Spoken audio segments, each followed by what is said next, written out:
क्या प्रायोरिटी रहेगी, कौन सा डिपार्टमेंट आपको दिया गया? देखिए, मंत्री पद की शपथ देना और मंत्रिमंडल में लेना, बाद में कौन सा है डिपार्टमेंट देना और आगे के कौन सी जो है जिम्मेदारियां देना, ये पूर्णतः मुख्यमंत्री फडणवीस साहब के ऊपर निर्भर रहता है। वो जो उप मुख्यमंत्री है उन लोगों के साथ चर्चा करते हुए वो निर्णय लेंगे, वो हमको मंजूर है। इस तरह से भी देखा जा रहा है कि धनंजय मुंडे को जब निकाला गया मंत्री पद से, उसके बाद फिर आपको लिया गया है, कहीं ना कहीं उस नजरिए से भी ये देखा जा रहा है, तो उसको लेके क्या कहेंगे आप? चलिए आगे। पूरे ओबीसी समाज को महाराष्ट्र के न्याय मिला, ऐसे लोगों की भावना क्या?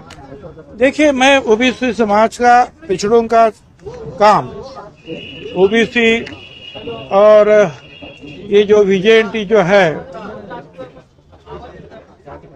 इसका जो काम जो है मैं आज नहीं, मैं 35 साल से करता हूँ। मैं कहाँ भी रहा हूँ, किसी भी स्थिति में रहा हूँ, वो काम मेरा कभी भी जो है बंद नहीं होता है। आपने देखा होगा कि कास्ट सेंसस होना चाहिए, जातिगत जनगणना होनी चाहिए। 35 साल से लगातार हम उसकी अलग अलग रामलीला मैदान से लेकर पटना बिटना सब जगह जितनी भी बड़ी रैलियां हुई, हमारा पहला मुद्दा ये था हमारी जाति गणना की जाए।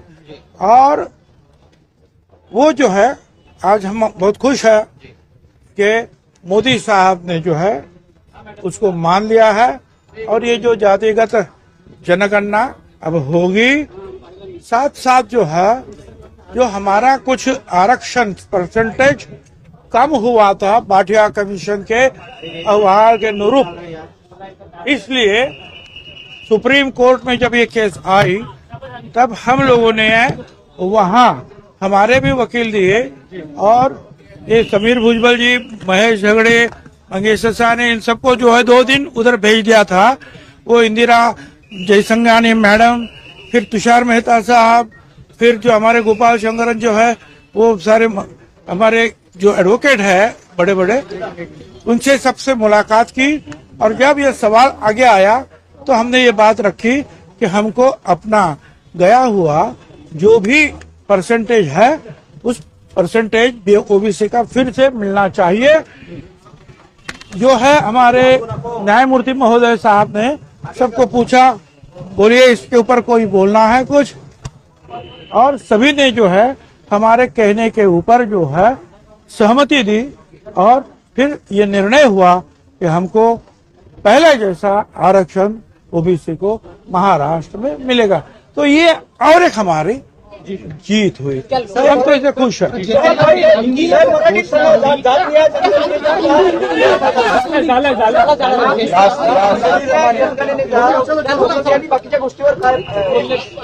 लास्ट प्रश्न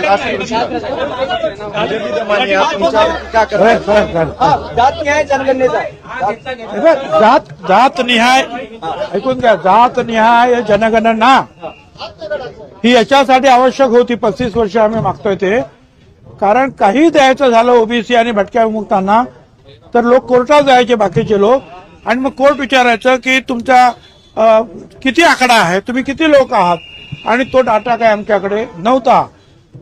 1931 चा डाटा आपण घ्यावा असं म्हणायचो, पण कोर्टात सगळं प्रकरण जायचं। म्हणून समीर भुजबळ खासदार असताना आम्ही प्रयत्न केले, सुप्रीम कोर्टात सुद्धा गेलो। त्यावेळेला खासदार समीर भुजबळांनी ज्यावेळेला आवाज उठवला त्यावेळेला स्वर्गीय गोपीनाथराव मुंडे असतील, लालू प्रसाद यादव, मायावतीजी, हनुमंतयाजी, काँग्रेसचे पवार साहेब या सगळ्यांनी मदत केली। परंतु प्रणब मुखर्जी यांनी जाहीर केलेली जातगणना ही सेन्सस कमिशनर कडून झाली नाही, त्याच्यामुळे तिला जास्त काही किंमत उरली नाही। ही जातगणना याच्यासाठी पाहिजे आहे, एक आरक्षण हा एक मुद्दा आहेच, पण त्याही पेक्षा महत्वाचं आमचं हे आहे, कारण ह्या ज्याप्रमाणे दलित समाजाला भारत सरकार आणि राज्य सरकारकडून वेगळा निधी आहे, आदिवासी समाजाला भारत सरकार आणि राज्य सरकारकडून वेगळा निधी आहे। आमची जी मागणी होती त्यानुसार पहिल्यांदा लोकसभेच्या ज्या सभापती अध्यक्ष झाल्या त्यांच्या अध्यक्षतेखाली त्या अगोदर एक समिती 16 खासदारांची नेमली. त्यांनी सांगितलं परिस्थिती ओबीसीची वाईट आहे, त्यांना मदत करायला पाहिजे, परंतु आमच्याकडे डाटा नाही. मग मनमोहन सिंग कमिटी आली, त्याच्यामध्ये चिदंबरम, पवार साहेब ही सगळी मंडळी होती. त्यांनी सुद्धा सांगितलं यांना मदत करायला पाहिजे, गावागावामध्ये देशामध्ये फार वाईट परिस्थिती यांची आहे, परंतु डाटा नाही. सेन्सस कमिशनरने तो द्यावा, परंतु तो दिला नव्हता. जातगणनेमुळे ज्याप्रमाणे आरक्षणाचा प्रश्न सुटेल, काहीपेक्षा महत्वाचा हा जो जास्तीत जास्त फंड्स जो आहे भारत सरकार आणि राज्य सरकारांच्याकडून मिळेल. त्यामुळे गावागावामध्ये असलेला गोरगरीब भटका विमुक्त असेल, आमचा ओबीसी समाज असेल, ज्यांना घरं नाहीत, ज्यांची आरोग्याची परिस्थिती चांगली नाही, शिक्षणापासून वंचित आहेत, ज्या महिला अजूनही कष्टाचं काम करतात, या सगळ्यांना ह्या फंड्स मिळाल्यामुळे जसा दलित समाजाला आणि आदिवासी समाजाला उपयोग होतो, तसा उपयोग जो आहे संपूर्ण भटका विमुक्त आणि ओबीसी समाजाला होणार. म्हणून जातगणना महत्वाची आहे.